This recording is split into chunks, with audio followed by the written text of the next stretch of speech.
Ce qui est visé à terme avec l'expérimentation dont il est question, c'est bien la création d'un registre civil géré de bout en bout de manière électronique. Avec ce texte, nous entérinons ce qui fonctionne déjà et fonctionne bien, la délivrance numérique des actes. Nous offrons plus de temps à ce qui n'a pas encore été parachevé, l'établissement, la mise en œuvre et la conservation dématérialisée des actes. Derrière ce qui peut sembler n'être aujourd'hui qu'une formalité de report calendrier, je veux préciser que nous traitons en réalité d'une modernisation majeure du service public et je dirais même d'une petite révolution. Petite révolution d'abord dans l'approche de la gestion de l'état civil. Cette expérimentation, c'est en effet une dérogation au droit commun, car je le rappelle, la règle en la matière de traitement d'état civil au plan national, c'est celle du support papier avec les signatures et les mentions manuscrites que nous connaissons tous. Le ministère de l'Europe et des Affaires étrangères fait donc là, en quelque sorte, office de laboratoire pour de nouvelles perspectives de simplification. De ce point de vue, il ne faut pas mésestimer la technicité que requiert une telle évolution avec un objectif très complexe de garantie de sécurité des actes et de données personnelles. Nous sommes amenés à reporter pour la deuxième fois le délai d'une partie de cette expérimentation. Son rapport au Sénat s'en est ému, évoquant un manque d'anticipation du gouvernement et de l'administration.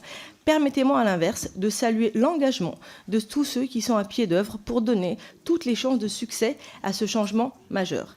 C'est ensuite une petite révolution pour les usagers. 15 millions d'actes relèvent aujourd'hui du ministère de l'Europe et des Affaires étrangères. Dans ce volume, il n'y a que nos concitoyens établis, il n'y a pas que nos citoyens établis hors de France, mais je suis ici leur porte-voix en ma qualité de député des Français de l'étranger.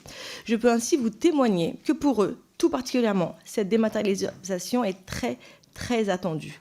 La délivrance des actes par voie numérique opérationnelle depuis 2021 est déjà reçue avec beaucoup d'enthousiasme.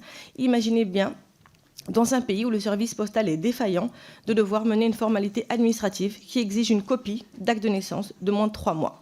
Lorsque l'envoi papier demeure la règle, on peut vite se retrouver face à des situations kafkaïennes.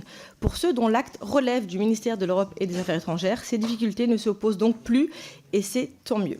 Demain, l'établissement des actes et leur mise à jour par la voie numérique sera une avancée à fort impact réel, déclarer ou transcrire une naissance, un décès, un mariage.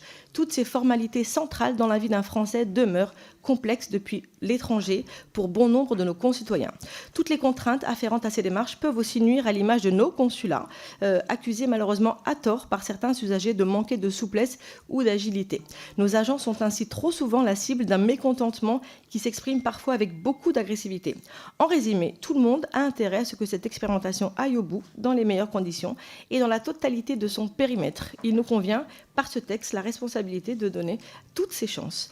Le groupe Renaissance le soutient donc sans réserve et salue une nouvelle fois l'engagement du ministère dans ce projet. Je vous remercie.